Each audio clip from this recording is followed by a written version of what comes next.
오늘 주신 말씀은 야고보서 1장 12절부터 18절까지 말씀입니다. 야고보서 1장 12절부터 18절까지 신약 371면에 있습니다. 야고보서 1장 12절부터 18절까지 말씀을 우리가 한 절씩 교독하겠습니다. 시험을 참는 자는 복이 있나니 이는 시련을 견디어 낸 자가 주께서 자기를 사랑하는 자들에게 약속하신 생명의 면류관을 얻을 것이기 때문이라.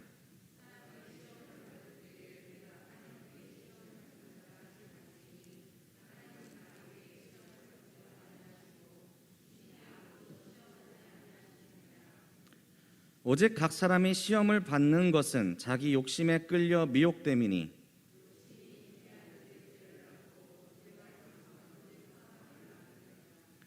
내 사랑하는 형제들아 속지 말라.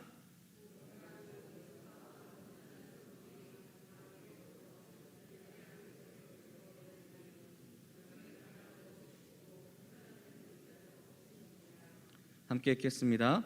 그가 그 피조물 중에 우리로 한 천 열매가 되게 하시려고 자기의 뜻을 따라 진리의 말씀으로 우리를 낳으셨느니라. 아멘. 오늘 주신 말씀 가운데 야고보서 네 번째 강의 시간입니다. 속임수라는 단어를 우리가 함께 보면서 기존에 있던 단어들과 이 단어가 어떻게 연결되는지 깨닫는 지혜가 있기를 소망합니다. 자, 우리가 지금 야고보서 네 번째 시간인데 총 5가지의 단어를 가지고 야고보서 1장을 열었습니다. 무엇이었냐면은 시험, 그리고 온전, 인내, 지혜, 형제입니다. 이거를 그냥 단어로 보시면 좀 헷갈리시죠? 시험을 당하나 온전하게 기뻐하라. 왜냐하면 하나님께서 온전한 인내를 이루게 하셔서 구원을 이루시기 때문이다. 그런데 이 구원을 얻는 온전한 인내를 감당하기 위해서 우리가 구해야 되는 것이 있으니 그것이 지혜다. 여기까지. 그리고 형제는 교회 안에서 부한 것으로 가난한 것으로 형제를 나누지 말고 하나된 지체의 모습으로 서로를 사랑하는 마음으로 한 교회를 이루라 라는 말씀까지 지금 총 3번의 말씀을 요약했습니다. 거기에 더하여서 오늘은 속임수라는 단어를 기억하시면 되겠습니다. 자, 이 야고보서를 지었을 때에, 편지를 썼을 때에 이 교회 내에서 하나님의 말씀대로 살아야 되는데 불구하고 하나님의 말씀 외의 것들을 가르치는 경우가 많이 있습니다. 그리고 성도의 신앙생활 가운데서도 우리가 분명히 따라야 될 것들이 있는데 그것을 따르지 못하도록 우리 성도의 신앙을 방해하는 속임수들이 있다는 것입니다. 이것을 우리는 유혹이라고 하죠. 그리고 이것을 사단이 준다라고 이야기를 합니다. 그래서 오늘 맨 처음에는 이 시험이란 단어를 한번 생각을 해보셨으면 좋겠습니다. 시험. 첫 번째 의미로는 시련, 그러니까 페이라스모스라는 헬라어로 쓰는데 이것은 누가 하냐면은 연단이라는 뜻으로 이해하시면 되고요. 템테이션, 이 유혹이란 뜻은 이제 속임수라는 단어로 연결하시면 됩니다. 그런데 지금 이것을 정리하셔야지만 뒤에 말씀들이 잘 들어올 수 있습니다. 시련은 하나님께서 연단하시기 위해서 사용하시는 것인데, 그러니까 하나님이 주시는 겁니다. 이것의 목적은 무엇이냐면 성도가 성장하고 또한 성도가 건강해지는 것을 목적으로 하나님께서 성도에게 훈련시키시는 겁니다. 자, 그런 다음에 그 다음은 유혹. 이건 속임수입니다. 사단이 행하는 것이고 성도가 넘어지게 만들고 좌절하게 만드는 것이 유혹이라는 겁니다. 그러니까 하나님께서 주시는 시험은 우리를 성장케 하시고 자라나게 하시고 건강하게 만든다면, 이 템테이션, 유혹, 사단이 주는 것들은 우리의 신앙을 파괴시키고 넘어지게 만들고 일어나지 못하도록 좌절하게 만든다. 이 차이가 있다는 것이죠. 그런데 이 성경 안에는 똑같이 시험으로 번역되어 있기 때문에 앞뒤의 문맥을 잘 파악하지 않으면 이 시험이 하나님이 주시는 건가 아니면 사단이 주는 건가를 착각할 경우가 많이 있다는 것입니다.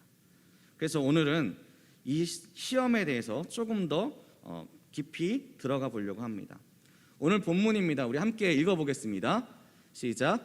시험을 참는 자는 복이 있나니 이는 시련을 견디어낸 자가 주께서 자기를 사랑하는 자들에게 약속하신 생명의 면류관을 얻을 것이기 때문이라.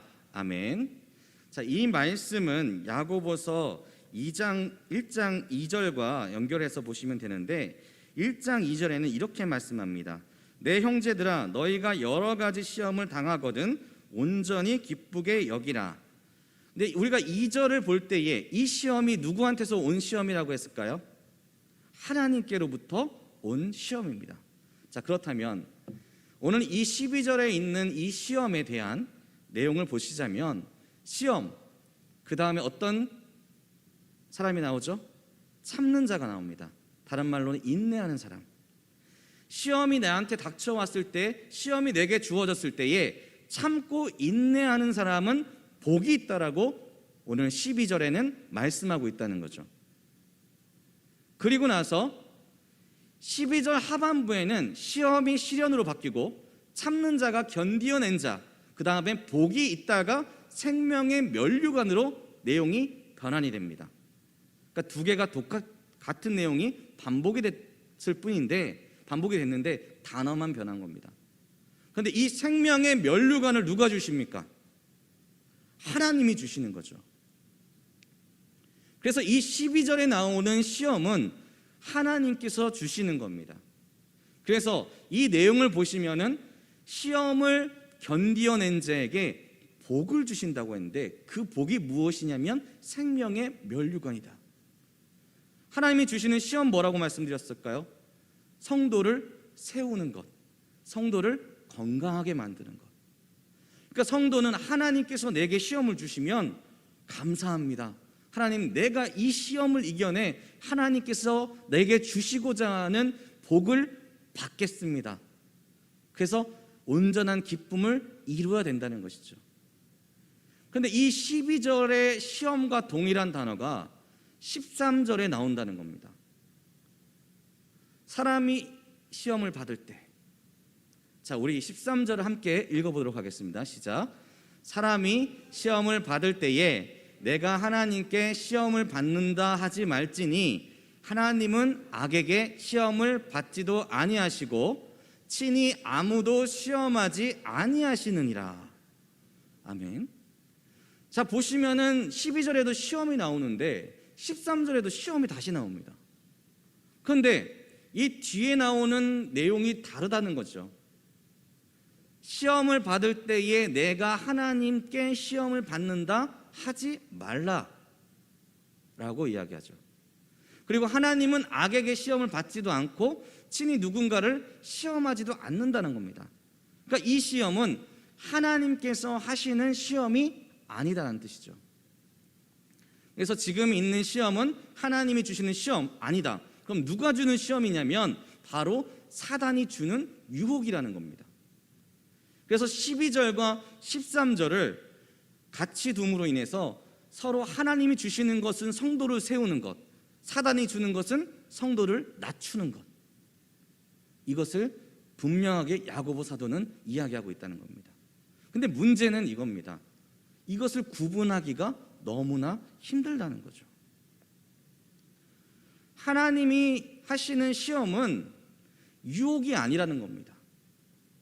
우리의 죄성을 끌어내서 우리가 죄를 짓게 만드는 것이 하나님의 목적이 아니기 때문에 내가 무언가 죄를 지었다, 그렇다면 그것은 하나님이 주시는 시험이 아니라 사단이 주는 유혹이다 라고 이야기할 수 있다는 것입니다. 자, 우리가 하와 이야기를 많이 들으셨죠. 몇십 년 동안 듣는 게 하와 이야기인데 선악과입니다.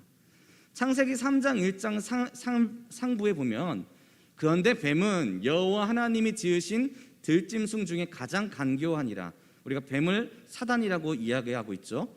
그런데 하반부 보면은 뱀이 여자에게 물어 이르되 하나님이 참으로 너희에게 동산 모든 나무의 열매를 먹지 말라 하더냐. 그러니까 뱀이 이렇게 이야기하는 겁니다. 하나님이 진짜 먹지 말라고 하셨어요? 하와, 먹지 말라고 진짜 했어요? 이렇게 물어보는 겁니다.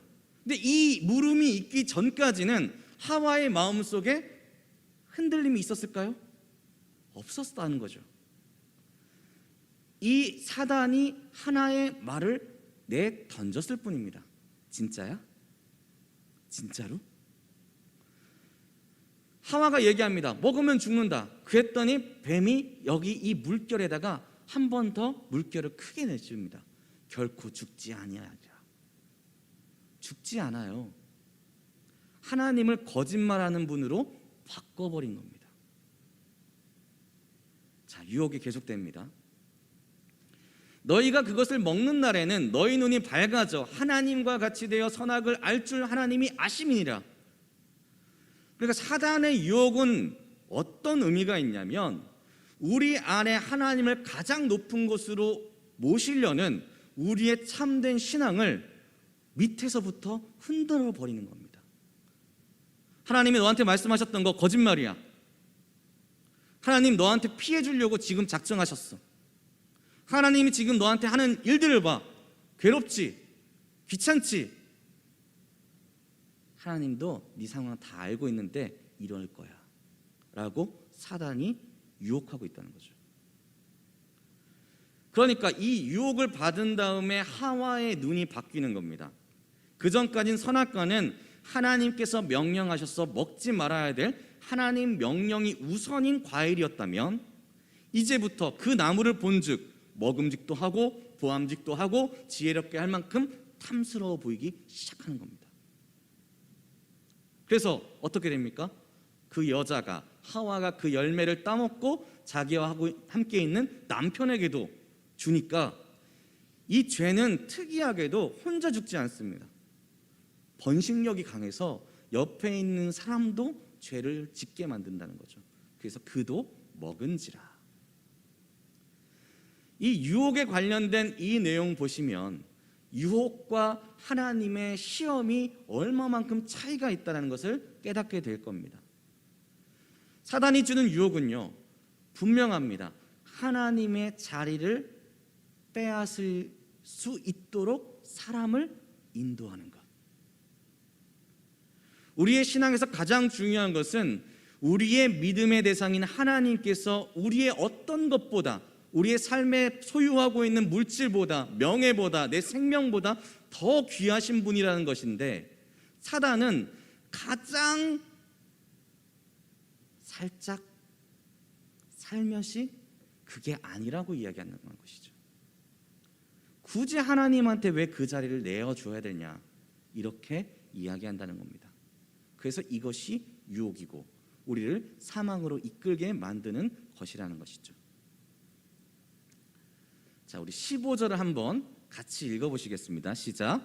욕심이 잉태한즉 죄를 낳고 죄가 장성한즉 사망을 낳느니라. 아멘. 자, 이제까지 하와는 에덴 동산에서 행복하게 살았습니다. 그런데 이 하와에게 사단이 슬그머니 유혹을 합니다. 욕심 가져도 돼. 하나님의 자리 차지할 수 있어. 어떻게 하면요? 선악과를 먹기만 하면. 얼마나 쉽습니까? 과일을 따서 선악과를 따서 먹기만 하면 모든 상황이 끝나는 겁니다. 너무나 쉽도록 이 담을 넘어가는 내 죄를 향해서 나가는 발걸음을 막았던 담을 넘어갈 수 있도록 거기에 그냥 사다리 하나만 얹어주는 겁니다. 그랬더니 하와가 판단한 거죠. 속에서 욕심이 나니까 그 사다리를 타고 그 담 너머로 넘어가 그것을 따먹은 겁니다. 죄를 낳고 죄가 장성한즉 사망을 낳느니라. 야고보 사도는 우리한테 이야기하는 겁니다. 사단이 유혹하는 것을 우리가 받아버리면 그것이 죄가 되고 죄는 반드시 커지게 되어 있고 그 죄는 결국에는 사망으로 우리를 이끌게 만들 것이다. 창세기 3장 13절 여호와 하나님이 여자에게 이르시되 내가 어찌하여 이렇게 하였느냐 여자가 이르되 뱀이 나를 꿰므로 나를 내가 먹었나이다. 핑계를 댑니다. 뱀이 나를 꿰었습니다. 무슨 뜻입니까? 뱀이 나를 유혹했습니다. 그랬더니 하나님께서 말씀하십니다. 내가 흙으로 돌아갈 때까지 얼굴에 땀을 흘려야 먹을 것을 먹으리니 내가 그것에서 취함을 입었음이라. 너는 흙이니 흙으로 돌아갈 것이니라 하시니라. 이 죄로 인하여서 우리에게도 죽음이라는 것이 다가오게 됐다는 것이죠. 유혹을 이기지 못하였을 때, 그 유혹의 손길에 넘어갔을 때에 우리에게 주어지는 징벌은 분명하다는 것입니다. 이제 이 시험에 대해서 조금 더 생각을 하실 수 있겠죠. 시험, 하나님께서 주시는 연단은 우리를 강하게 만듭니다. 우리에게 불순물을 빼서 하나님을 온전하게 섬기게 만듭니다. 하지만 사단이 주는 유혹은 그 반대로 불순물을 계속 넣어서 하나님을 바라보는 것을 온전하게 바라보지 못하게 만든다는 것이죠. 이것이 야고보가 성도에게 주의해야 되는 것이라고 계속해서 이야기하는 것입니다. 욕심이 잉태한 즉 죄를 낳고 죄가 장성한 즉 사망을 낳느니라. 욕심, 하나님의 하와의 욕심, 그 다음에 죄가 하와와 아담의 죄가 생겨나고 그 다음에 사망, 저주를 받고 흙으로 돌아가는 그 모습을 우리가 성경에서 무지하게 많이 보고 있는데, 그럼에도 불구하고 우리는 이 유혹에 대해서 굉장히 무디다는 거죠. 실상 우리는 항상 유혹을 받고 있습니다.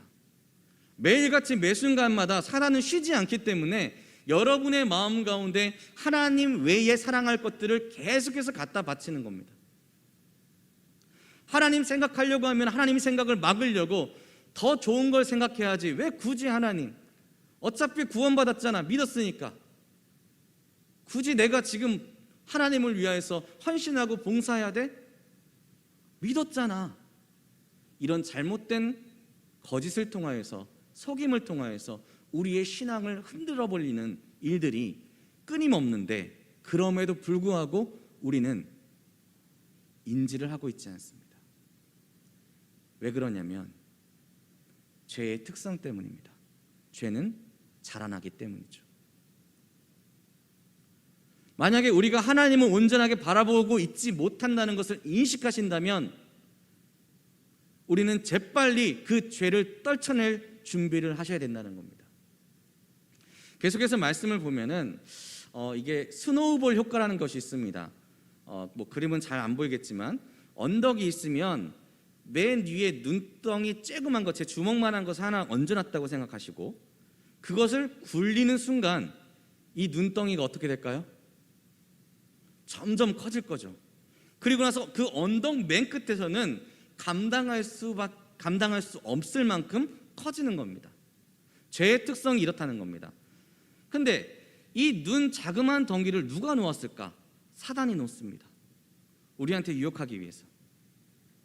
이거 한번 굴린다고 해서 큰일 나는 거 아니야. 잠깐 이거 굴리면 얼마나 재밌겠어. 떼굴떼굴 굴러가는 모습이 아름답기도 할 거야. 그러면 누가 그 눈을 굴릴까요? 바로 나 자신이라는 겁니다. 우리 성도님들께서 기억해 보셨을 때에 이런 경우가 있습니다. 뭔가 힘든 일이 생깁니다. 왠지 하나님께서 나를 심판하시는 것 같습니다. 하나님께서 나한테 뭔가 모질다라는 생각이 들 때가 있습니다. 그럼 이렇게 생각을 하죠. 하나님은 대체 왜 나한테 이런 잔인한 일들을 하실까? 하나님, 이런 상황 왜 만드시는 거예요? 저 또한 그런 생각을 많이 했었으니까요. 하나님, 대체 왜 나한테 이렇게 잔인해요? 왜 이렇게 비극적인 일들을 만드십니까? 나 나름 열심히 살았는데. 이런 질문들을 하게 됩니다. 물론 하나님께서 시험하시는 경우도 있습니다. 그렇지만 우리 스스로를 돌아봤을 때 과연 왜 일이 일어났을까? 누가 굴렸을까? 바로 나라는 것입니다. 제가 되게 고민했었던 때가 있습니다. 신학을 시작하기 전에 이제 대학교 기계설계공학과를 졸업을 했죠. 근데 저희 친구들이 이제 다 취업을 하는 겁니다. 다 취업을 해요. 이제 제가 2007년도에 졸업을 하는데 2006년도에 1년 전에 졸업한 친구들은 다 직장을 갖고 돈을 벌기 시작해요. 근데 이 친구들이 학교 와가지고 쏘기 시작하는데 멋있어 보이는 거죠. 근데 뭐 제가 나온 과도 괜찮다 생각하고 또 취업하기도 어렵지 않겠다 생각을 해서 하나님한테 때를 부리기 시작합니다. 하나님, 3년은 주셔야지 안 되겠습니까? 적어도 제가 사역하기 전에 사회물은 좀 먹어봐야 되지 않겠습니까? 하나님한테 굉장히 많은 때를 쳤습니다. 근데 그때에 제 마음이 어떤 마음이었냐면, 솔직하게 말씀드리면 돈을 벌어야지, 그리고 그것도 좀 써봐야지, 그리고 대학원 신대원 시험 보면은 그냥 붙겠지, 3년 지나면 그냥 뭐 1년 좀 하다 보면 붙겠지. 교만한 거죠. 엄청난 교만 가운데 하나님한테 기도한다고 그냥 새벽 예배 나가긴 했습니다. 그런데 답이 안 오는 거예요. 졸업할 때가 다 됐는데. 그래서 제가 어떻게 했냐면은, 하나님 내일도 답 안 주시면은 하나님께서 답 주신 걸로 할게요. 그래서 진짜로 3년을 신대원 안 가고 직장 맨 처음에 가졌다가 그 다음에 선교 사역도 했다가, 근데 제가 계획한 것은 언제까지였냐면 3년이었습니다. 근데 신대원 들어가기가 왜 이렇게 힘들어요? 2년이 더 걸리는 거 있죠. 총 5년이 걸리는 겁니다. 그런데 4년째 시험을 봤을 때에 제가 하나님한테 투정을 부렸습니다. 아니 3년이라니까요. 3년인데 왜 나한테 이런 시련을 주시냐고요. 내가 왜 이 나이 먹고 30살 넘어가지고 도서관에 처박혀 있어야 될까요? 그때 저희 와이프를 만나고 있었거든요. 저희 사랑하는 저희 여자친구를 한 달에 한 번 겨우 볼까 말까 만드는 이 상황, 하나님 너무하신 거 아니에요? 하나님을 원망하고 있었습니다. 결국 5년째 된 다음에 시험에 붙긴 했는데, 제가 생각했었을 때에 3년이면 될 것을 하나님 괜히 굳이 왜 5년까지 끌었을까 원망을 그렇게 많이 했어요. 왜 이런 상황을 하나님이 만드셨습니까? 이렇게 생각을 하다가 나중에 신대원 가서 말씀을 읽는데 머리가 띵한 겁니다. 그래, 나 내 마음대로 갔지. 내가 잘못했는데 왜 내가 하나님께 원망했을까? 죄는 누가 졌습니까? 제가 졌어요. 눈은 누가 굴렸습니까? 제가 굴렸습니다.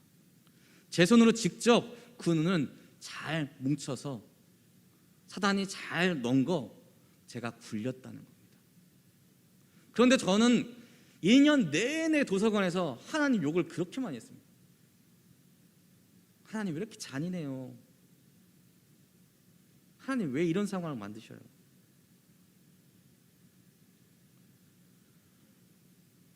이런 일들이 우리 신앙에 있어서도 비일비재하다는 것이죠. 하나님이 문제일까요? 아니라는 겁니다. 하나님이 시험하신 건가요? 아닙니다. 사단의 유혹에 제가 넘어갔기 때문에 그러한 일이 벌어졌다는 것이죠. 사실 우리의 모습 가운데서도 하나님을 원망하지만 실제로는 내가 하나님 앞에 불의한 일을 했기 때문에 그것에 대한 하나님의 징벌이 이루어졌을 수도 있습니다.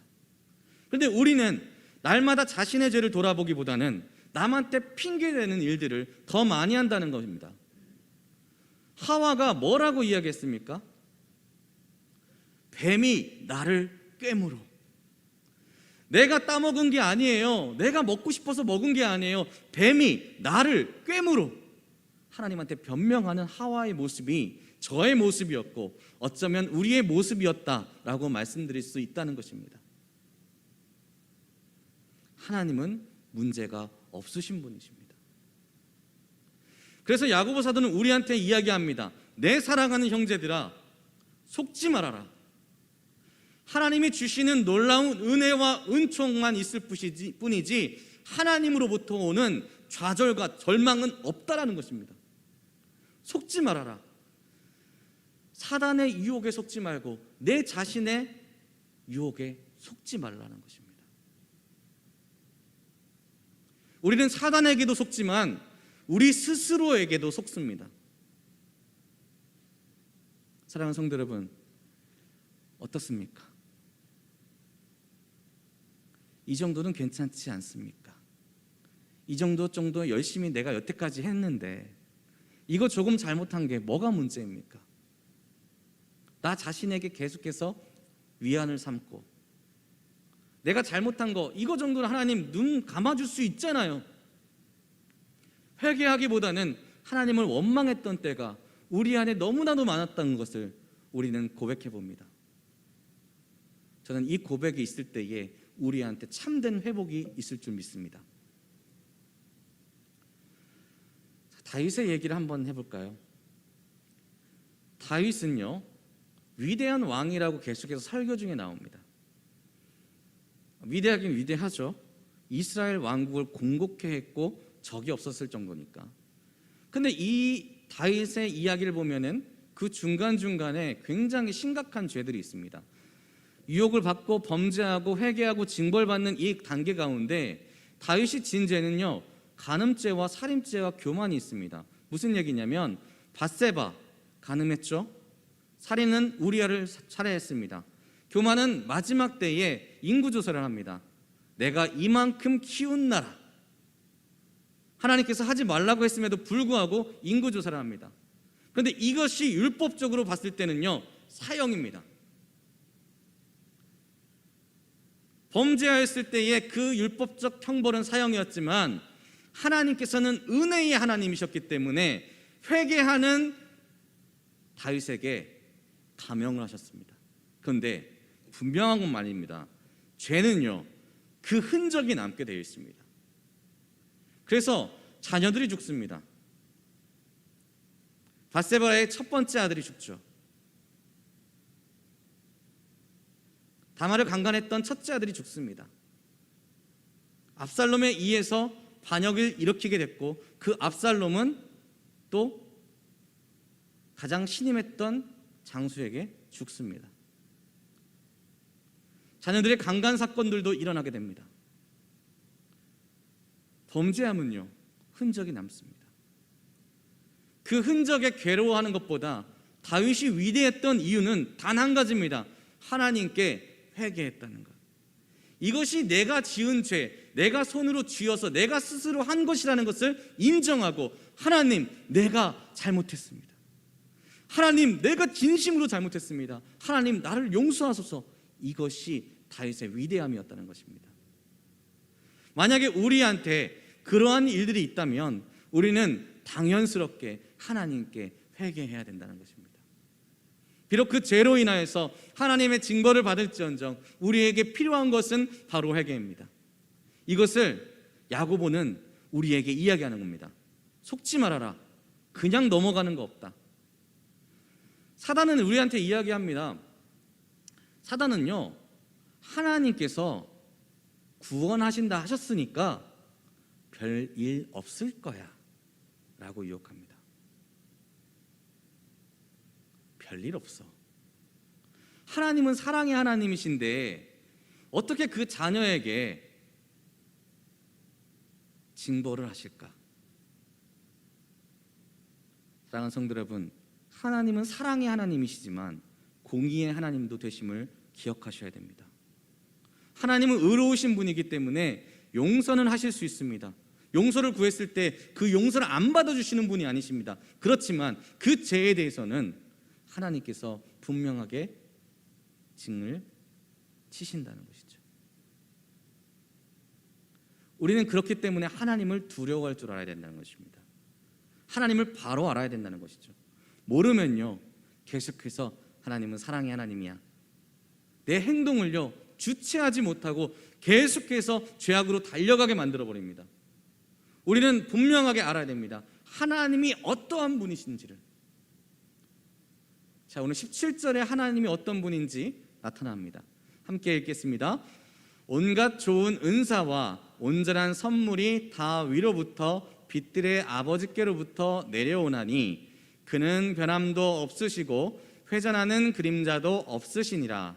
18절 계속해서 읽겠습니다. 그가 그 피조물 중에서 우리로 한 첫 열매가 되게 하시려고 자기의 뜻을 따라 진리의 말씀으로 우리를 낳으셨느니라. 아멘. 이 말씀을 우리가 좀 지켜봐야 되는 것이 무엇이냐면, 오늘 본문은 처음부터 끝까지 하나님은 이러한 분이다라고 말씀하고 있습니다. 무엇이냐면 하나님은요 우리를 좋은 쪽으로 인도하시기 위해 끊임없이 애쓰시는 선한 분이라는 겁니다.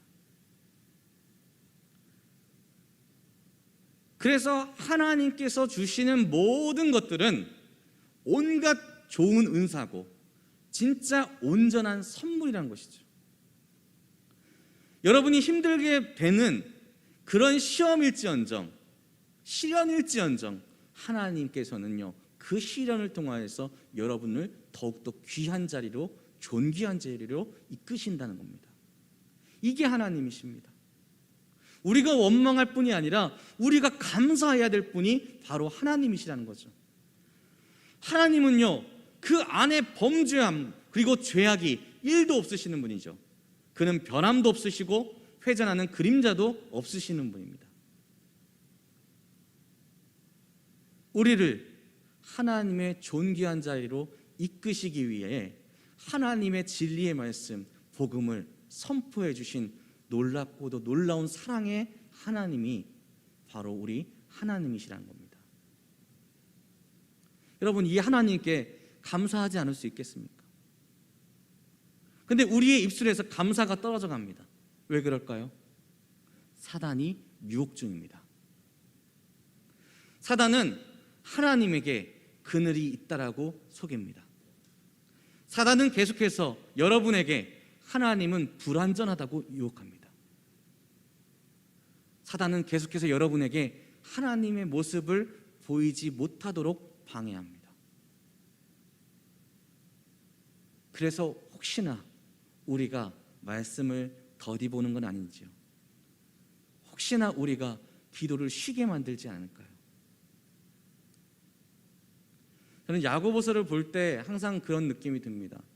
저의 마음속에 정신 차리라고, 옛날에 공부할 때 그 유명한 이라고 했죠. 이마에다가 그 바늘 솔 같은 거 붙여놓고 나서 졸면은 딱 보면 피 쭉 나고, 그런 것처럼 야고보서가 저한테는 그런 성경인 거죠.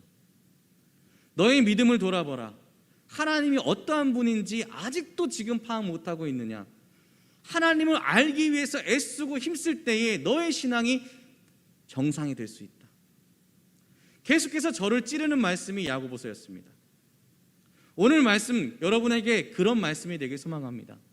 여러분, 하나님을 바로 알아야 됩니다. 어떻게 바로 아실 건데요? 말씀을 보셔야죠. 그냥 보셔서는 안 됩니다. 이 말씀이 진짜 하나님께서 나에게 무슨 뜻으로 말씀하시는지 분명하게 깨닫기 위해 노력하셔야 됩니다. 제가 종종 느끼는 것들 중에 하나가 무엇이냐면, 이거는 성경적으로 문맥상 전혀 말도 안 되는 메시지인데 놀랍게 아멘이 성도들의 입술에서 나옵니다. 그 말씀이 아닌데 아멘이라고 한다는 것은요, 문제가 있다는 겁니다. 우리가 하나님에 대해서 바로 알고 있다면 이 말씀이 하나님께서 나에게 무슨 말씀이라고 하는 것을 깨닫게 됩니다. 그런데 우리가 그렇게 갈망하지 않고 있다는 것이죠. 왜 다른 메시지를 하고 있는데 거기에 아멘을 합니까? 무조건 아멘하는 거예요? 아닙니다. 이 말씀이 진짜 그 말씀인지 분명하게 아셔야 됩니다. 그리고 나서 아멘을 하셔야죠. 그 교회의 그 병 중에서 두 가지 중대병이 있습니다. 하나는 섭섭병. 왜 이렇게 교회에 섭섭한 게 많은지. 두 번째는 자동 응답기병. 아니, 맞지도 않은 얘기도 할 때도 아멘 아멘 하거든요. 여러분 믿으시길 바랍니다. 다행입니다. 여기에 구원이 있습니다. 하시면 안 된다고요. 그 말씀이 나한테 진짜로 다가왔을 때 아멘 하시기 바랍니다. 진리의 말씀으로 우리를 낳으셨습니다. 여러분에겐 진리의 말씀이 있으신 분들입니다. 하나님께서 구할 때에 지혜를 주신다고 하셨습니다. 여러분, 그렇다면 성도로서 당연히 구해야 되지 않을까요?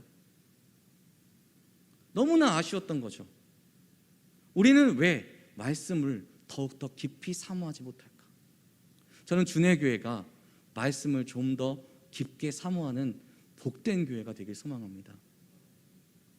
그리고 저는 조금 욕심이지만 부목사지만 욕심이 있습니다. 무엇이냐면 새벽과 수요와 예배의 자리에 우리 성도님들이 가득 찼으면 좋겠습니다. 정말로 기도하는 자리에 우리 성도님들이 함께 했으면 좋겠습니다. 아니, 교회가 같이 나가려면 하나님이 주시는 말씀을 같이 들어야죠. 같은 자리에서 같은 주제를 가지고 같이 기도할 수 있는 그런 시간들을 우리가 가졌으면 좋겠습니다. 코로나 시대 때문에 어렵다고요? 혹시 우리의 열심이 사단의 유혹으로 인해서 넘어진 건 아닙니까? 사랑하는 우리 성도 여러분, 열심을 회복하시고 하나님을 향한 발걸음을 멈추지 않으시는 복된 삶을 사시길 바랍니다. 마무리하겠습니다. 사단은 우리에게 좋은 것이라고 유혹합니다. 하지만 모든 좋은 것은 하나님께만 있습니다. 하나님을 찾으십시오. 사단의 속임수에 넘어가지 말아야 됩니다. 사단은 계속해서 이야기합니다. 너의 잘못이 아니야. 하지만 우리의 손으로, 우리의 마음으로 직접 죄를 짓는 순간들이 많았음을 고백하시고 회개하시길 바랍니다. 그랬을 때에 하나님은요, 용서하십니다. 그 용서의 기쁨을 누리시는 우리 성도님 되셨으면 좋겠습니다. 사단은 죄에 대한 책임 다른 누군가한테 돌리도록 유혹합니다. 나 자신을 속입니다. 나는 문제없다. 나는 잘못 없다. 속임수 피하셔야 됩니다. 요셉이 보디발의 아내의 그 손길을 뿌리쳤던 것처럼 잡았으면 뭔가 얻었겠죠. 정욕을 얻었고 또 자리를 얻었겠죠. 그렇지만 그것이 아닌 것을 알았기 때문에 그는 피했습니다. 우리도 사단의 유혹을 피해야 됩니다. 그런데 문제는 알아야 피할 수 있죠. 아시기 위하여 더욱더 말씀을 사모하시고 더욱더 하나님께 매달려 보십시오. 그리고 마지막으로 속임수, 하나님을 아는 지혜를 구하시길 바랍니다. 저는 우리 준혜교회가 하나님 아는 지혜를 끊임없이 구하여 진짜 이 시대에 빛과 소금의 역할을 감당할 수 있는 진짜 교회가 되기를 주님의 이름으로 축복합니다. 기도하겠습니다. 하나님 아버지 감사합니다. 하나님은 우리에게 더 좋은 것을 주시고자 날마다 우리를 감찰하시고 바라보시고 우리의 발걸음이 행여나 잘못된 곳으로 갈지 걱정하시고 우리의 손을 놓지 않기 위해서 더욱더 강한 힘으로 끌어주시는 온전한 은혜의 하나님이심을 우리가 오늘 깨닫게 하여 주시옵소서. 하나님, 하나님의 것을 탐내게 하고 하나님의 자리를 넘어뜨리려고 하고 우리 안에 나 자신을 자꾸만 교만하도록 세워나가는 사단의 유혹들을 이겨나갈 수 있도록 아버지, 우리 성도님들에게 하나님의 한없는 지혜를 허락하여 주시옵소서. 그래서 준혜교회 모든 성도님들이 바른 말씀을 깨닫고 바른 주님 그리스도인의 삶을 살고 또한 그 삶을 살아감으로 인하여서 모든 이들에게 본이 되어 이 교회가 진정으로 복된 교회라고 칭함받을 수 있는 역사가 일어나게 도와주시옵소서. 그 역사에 이 수요 예배에서 하나님께 내가 하나님의 지혜를 구합니다라고 고백하는 모든 성도님들께 하나님께서 지혜를 더하시고 능력을 더하셔서 이분들을 통하여서 역사하여 주시고 일하여 주시옵소서. 하나님 소망합니다. 주의 교회가 하나님의 은혜로서 진짜 복음으로 부흥하게 하여 주시옵소서. 우리 다음 세대들이 정말 이 교회 안에서 온전하게 훈련받고 자라나서 세상 가운데 나갈 수 있는 하나님 복된 훈련소가 되게 하여 주시옵소서.